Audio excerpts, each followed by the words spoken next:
আসসালামু আলাইকুম এভরিওয়ান। এখন রান্না করব বিরিয়ানি। বিরিয়ানির জন্য আমি পেঁয়াজ বেরেস্তা করে নিয়েছি। অন্যদিকে কিউব কিউব করে আলু কেটে এটা ভালোভাবে ক্লিন করে গুঁড়া মরিচ আর লবণ দিয়ে আমি ফ্রাই করে নিয়েছি। অনেকগুলি পেঁয়াজ আমি খোসা ছাড়িয়ে নিয়েছি। এটা আমি ব্লেন্ড করব। আর সাথে আছে এখানে বিরিয়ানির মশলা।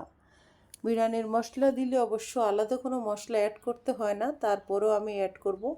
এখানে আমি কিছু গ্রিন চিলি পানির মধ্যে ভিজিয়ে রেখেছি। অন্যদিকে ওই যে পেঁয়াজ, আদা, রসুন একসাথে পেস্ট করে নিয়েছি। এখানে আমি জাফরান আর একটু কিশমিশ আমার ব্লেন্ড করা ছিল ডিপে, ওইটা বের করে নিলাম।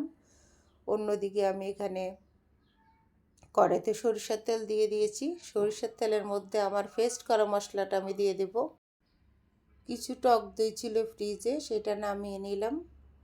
অন্যদিকে আমি সরিষার তেলের মধ্যে আদা, রসুন, পেঁয়াজ পেস্টটা দিয়ে কিছুক্ষণ ফ্রাই করব। এতে করে অনেক সুন্দর একটা ফ্লেভার আসবে, খেতে খুবই সুস্বাদু হবে। এখন দিয়ে দিচ্ছি আমি বিরিয়ানির মশলা। তবে আমি আলাদা করে এলাচ, লং, দারুচিনি, তেজপাতাও অ্যাড করব পরে। আমি সাধারণত বিরিয়ানির মধ্যে গুঁড়া মরিচটা ইউজ করি না, সবসময় কাঁচা মরিচ দিয়ে করি। আজকে স্পাইসি হওয়ার জন্য একটু গুঁড়া মরিচ, স্বাদ মতো লবণ আর একটু ধনিয়া জিরা অ্যাড করছি, যেটা সাধারণত কখনোই করি না। বিরিয়ানি মশলা দিলে অন্যগুলি দেওয়ার কোনো প্রয়োজন হয় না।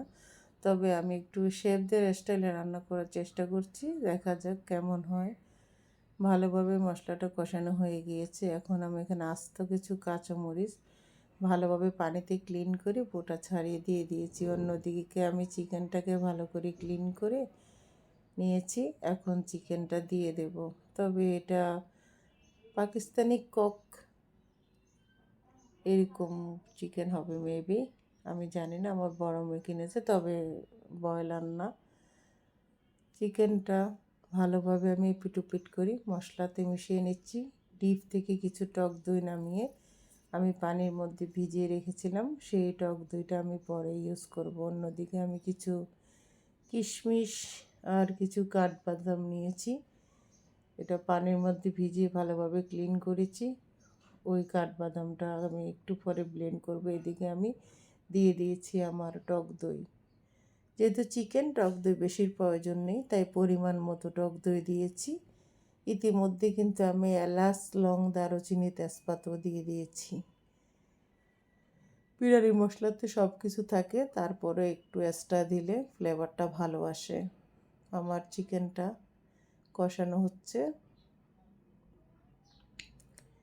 এখন আমি কিশমিশ, বাদাম পেস্ট করে নেব, কারণ কিশমিশ বাদামটা পরিমাণে একটু বেশি লাগে, নয়তো ভালো টেস্ট আসবে না। অন্যদিকে আমি ঘিয়ের কোটাটা নিয়েছি, তবে ঘিয়ের পরিমাণ খুবই কম ছিল, তাই এখানে একটু পানি দিয়ে আমি ঘিটা অ্যাড করেছি, সেটা আর দেখানো হয়নি আর কি। তবে ঘি যত কম খাওয়া যায় তত ভালো। প্রেশারে বেড়ে যায়, আবার যাদের হার্টের সমস্যা থাকে তাদের তো প্রবলেম হয়, কিন্তু দিন শেষে ফ্লেভারের জন্য একটু দিতেই হয়, নয়তো খাবারের টেস্ট আসবে না। আর ইদানিং তো কেওড়ার জল, গোলাপ জল এসব ব্যান্ড করে দিয়েছে, এগুলি খাওয়া নাকি ভালো না। তো আমি আমার কিশমিশ আর কাঠবাদাম পেস্ট করে দিয়ে দিয়েছি চিকেনের সাথে। চিকেনটা অলমোস্ট কষানো হয়ে গিয়েছে। এখন আমি একটু পানি দিয়ে দিয়েছি, সাথে ওই যে আলুগুলি অ্যাড করে দিয়েছি, ফ্রাই করা আলুগুলি। কারণ ফ্রাই করা আলুগুলি তখন 70% সিদ্ধ হয়েছিল, এই জন্য ওগুলি দিয়ে দিয়েছি যাতে ভালোভাবে সিদ্ধ হয়ে যায়। অন্যদিকে আমি 1 প্যাকেট গুঁড়া দুধ দিয়ে দিয়েছি, সাথে দিয়েছি 1 চামচ চিনি। ওই যে বেরেস্তা করে রেখেছিলাম, সেই বেরেস্তার পেস্টটা আমি কিছুটা দিয়ে দিচ্ছি, পুরোটা দিচ্ছি না, কারণ পরে আমি যখন বিরিয়ানিটা রান্না হবে সেখানে দেবো। শেফদের স্টাইলে আমি ফার্স্টে পানি দিয়েছি, পানিটা যখন বয়েল হয়েছে সেখানে আমি কিছু তেল দিয়েছি, সাথে এলাচ, লং, দারুচিনি, তেজপাতা আর স্বাদ মতো লবণ দিয়েছি। এভাবে অনেকক্ষণ এটা বলক আসছে। তারপরে এখন আমি চিকেনটা অ্যাড করব। চাউলটা বয়েল করার সময় ভীষণ আমার বান্ধবী সুমনা, রনি, নীলা ওদেরকে মনে পড়ছিল, কারণ আমরা মতিঝিল মডেল স্কুলে যখন আমরা নীলার বাসায় পিকনিক করেছিলাম প্রায় 22 জন বান্ধবী মিলে, তখন রনি এই স্টাইলে পোলাওটা বসেছিল। সেই পিকনিকে অবশ্য আমরা স্যারদেরকেও ইনভাইট করেছিলাম, কোচিংয়ের স্যারদেরকে। তো আনলিমিটেড মজা হয়েছিল সেই দিনের প্রতিটা খাবার আমরা সব বান্ধবীরা মিলে করেছিলাম। কিন্তু স্যারেরা অনেক প্রশংসা করেছিল যে অনেক মজা হয়েছে।